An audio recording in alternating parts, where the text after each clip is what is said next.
হে কি অবস্থা? লবঙ্গ এক এমন চিজ, মশলা তো মশলাই, এমনকি ডায়েট কন্ট্রোল দাওয়াইতে ইউজ করা হয়। বিরিয়ানি বানাতে লাগে কড়া কড়া দুধ চায় দরকার হয়, গরম মশলায় লবঙ্গ ছাড়া চলেই না। আদারওয়াইজ দাঁতে যদি ব্যথা হয় তাও লবঙ্গ আপনার দাঁতের ব্যথা কমাতে সাহায্য করবে।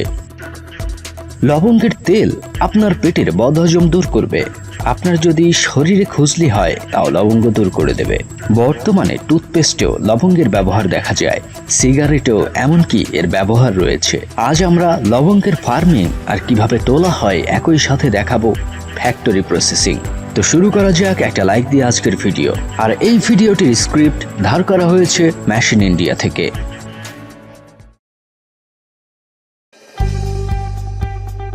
তো একবার লবঙ্গ গাছে লবঙ্গ ধরতে শুরু করলে বছরের পর বছর ফলন হতেই থাকে, কিন্তু এই লবঙ্গ প্রথমবার গাছে আসতেই সময় নেয় 5 থেকে 7 বছর। তার মানে গাছ লাগাবার পর প্রথম ফলন পেতে কমপক্ষে চাষিকে 5 বছর অপেক্ষা করতেই হয়। আর এর দামের মতোই এর সাপ্লাইও খুব কম। তো বলা যাক এর ফার্মিং সম্বন্ধে।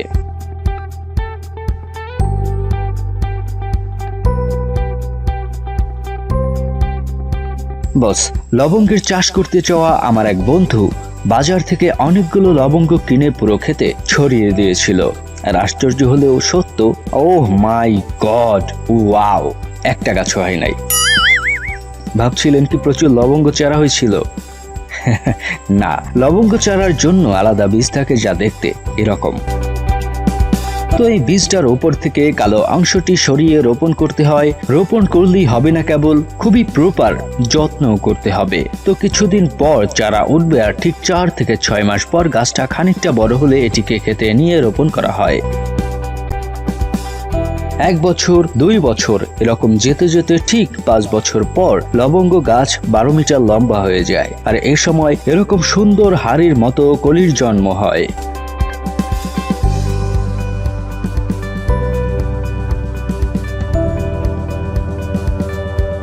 আর কলি থেকে লবঙ্গ হওয়া মুহূর্তে এর থেকে কড়া একটা ঘ্রাণ আসা শুরু হয়ে যায়, যা কিনা দূর দূরান্ত থেকে পাওয়া যায়। আস্তে আস্তে ওই ফুল লাল গোলাপি রঙের হয়। এর 6 মাস পরে আসে লবঙ্গ পোক্ত হওয়ার সময়। আর এ সময় লবঙ্গ উত্তোলন করা হয়। তো লবঙ্গ তোলা শেষে এক জায়গায় এগুলো জমা করা হয়, আর ওয়ার্কাররা ওই জমা করা লবঙ্গ থেকে একটা একটা করে বাছাই করে পাত্রে রাখেন।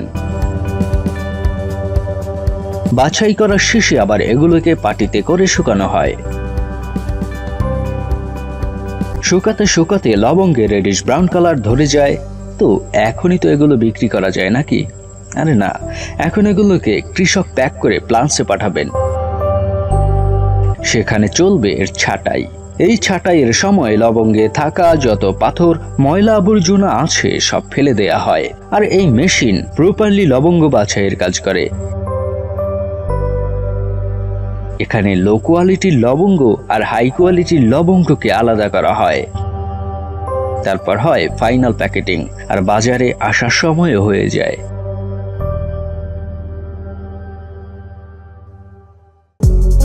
হিং, বৈজ্ঞানিক নাম ফেরুলা আসা ফুটাইডা, একটি বহুবর্ষজীবী উদ্ভিদ যা 3 থেকে 4 মিটার পর্যন্ত লম্বা হয়। মরুভূমিতে এই গাছটি অনায়াসে বেঁচে থাকতে পারে। আগে বাংলাদেশে চাষ করা হতো না, কিন্তু এখন ধীরে ধীরে বাংলাদেশের বিভিন্ন জেলায় চাষ করা হচ্ছে। কিন্তু আমাদের ভারতীয় উপমহাদেশ এতই হিঙের প্রতি দুর্বল যে প্রতি বছর আফগানিস্তান, ইরাক, উজবেকিস্তান থেকে মিলিয়ন মিলিয়ন ডলারের শুধু হিং দক্ষিণ এশিয়ায় আমদানি করা হয়ে থাকে। বাংলাদেশে এর পরিমাণ 100 মিলিয়ন ডলারের কাছাকাছি, যা কিনা অঙ্কের হিসেবে 700 কোটি টাকারও বেশি। বস, হিঙের গাছ দেখতে কিছুটা সরিষা ফুলের মতন হয়, কিন্তু এটা গাজর আর মূলা গাছের প্রজাতি ধরা হয়। একবার হিং খেতে হিঙের বীজ বুনে দিলে এরপর এর চারা 4 থেকে 5 বছর পরে নতুন হিং দিতে সক্ষম। একটি গাছ থেকে আধা কিলো হিং পাবেন। আর ওর চারা থেকে শুরু করে ফুল ফোটা সহ সকল প্রক্রিয়া শেষ করতে 4 থেকে 5 বছর সময় লেগে যায়। আর এত সময় লাগে বলেই হিং এতটা দামি হয়। চলুন এবার হিং বানানোর প্রক্রিয়া দেখে নেওয়া যাক।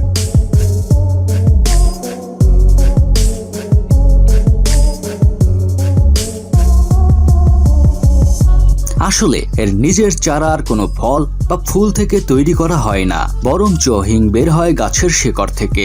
আর এমনও না যে গাজর আর মূলোর মতো পুরো শিকড় উপড়ে নিলেই হিং পেয়ে যাবেন। আসলে এই চারার শিকড়ে কাঠ লাগানো হয়, যার থেকে আঠার মতো আঠালো গাঢ় পদার্থ বের হয় এবং এটাকে একটি পাত্রে জমা করে নেওয়া হয়, আর এটাই হিঙের কাঁচামাল হিসেবে গণ্য হয়। কিন্তু এটা এখনো খাওয়ার উপযোগী নয়, কারণ আপনারা জানেন হিঙের অনেক তেজ। খাবারে এক চুটকি হিং দিতে খাবারের পুরো স্বাদ পাল্টে যায়, আর ওই হিং পুরো খাবারে স্বাদ ছড়িয়ে দেয়। এই জন্য এই চারা থেকে নেওয়া হিং এতটাই কড়া যে আপনি খাবারে দিতে পারবেন না। এজন্য এখন এই খাঁটি হিঙের স্বাদকে পাতলা করতে এক ধরনের চালের আটা মেশানো হয়ে থাকে, যার ফলে হিঙের স্বাদ এই আটার সাথে মিলে কম হয়ে যায়, যাতে আমরা চুটকির আন্দাজে সঠিক স্বাদ পাওয়ার মতো হিং খাবারে দিতে পারি। আর হিঙে চালের আটা মেলানোর পর এগুলোর দলা তৈরি করে নেওয়া হয়, আর সেইগুলো রোদে শুকানোর জন্য দেয়া হয়।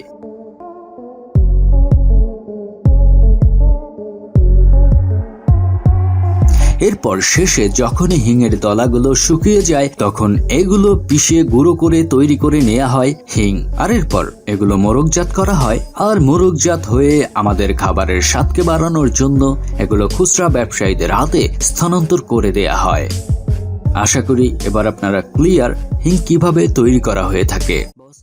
আজকের এই ভিডিওতে আমরা দেখব কিভাবে খেজুর চাষ করা হয় আর গাছ থেকে কিভাবে এই ফল সংগ্রহ করা হয়। হ্যালো অডিয়েন্স, আমি Sajal, welcome to new episode again. এর ফার্মিং প্রসেস শুরু হয় কৃষি ল্যাবরেটরি থেকে।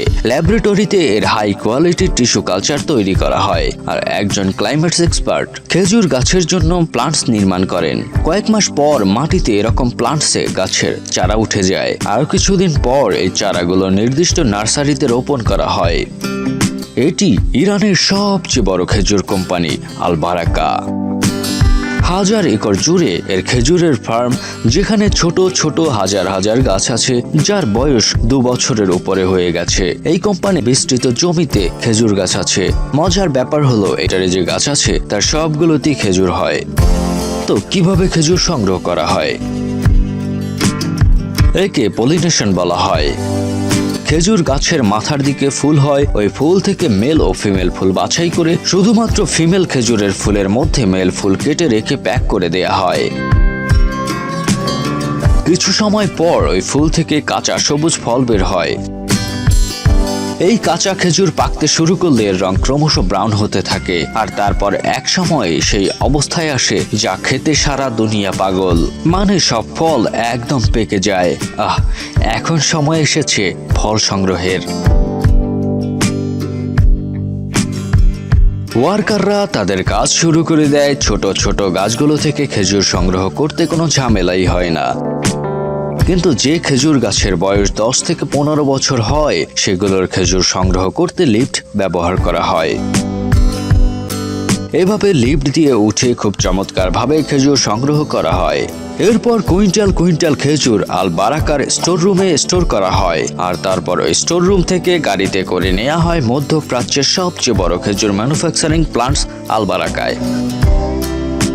পৌঁছাবার সাথে সাথেই কয়েকজন ওয়ার্কার্স নতুন পৌঁছানো খেজুরগুলোর সাইজ, কালার আর কোয়ান্টিটি অনুযায়ী আলাদা করে গ্রেডিং করেন। কোয়ালিটি আর সাইজ অনুযায়ী একটি কনভেয়ারে এই খেজুর লাইন বাই লাইন আসতে থাকে। এরপর লম্বা একটা লাইন ধরে এসে ঢোকে আর্টিফিশিয়াল চেম্বারে। এই চেম্বারের প্রত্যেকটা খেজুর 360 ডিগ্রি অ্যাঙ্গেলে ঘুরতে থাকে, আর একটি স্ক্যানার প্রত্যেকটি খেজুরকে চেক করে। ওই স্ক্যানার দিয়ে দেখা হয় খেজুরে কোনো মাটি বা কঙ্কর আছে কিনা, অথবা কোনো খেজুর খারাপ কিনা।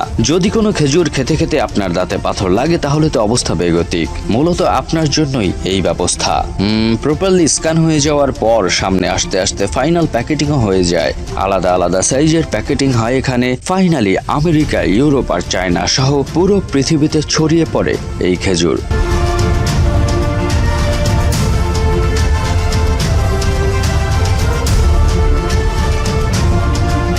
তো বস, এই ছিল আমাদের খেজুর সংগ্রহের ভিডিওটি সামান্য যদি ভালো লাগে একটা লাইক দিতে পারেন।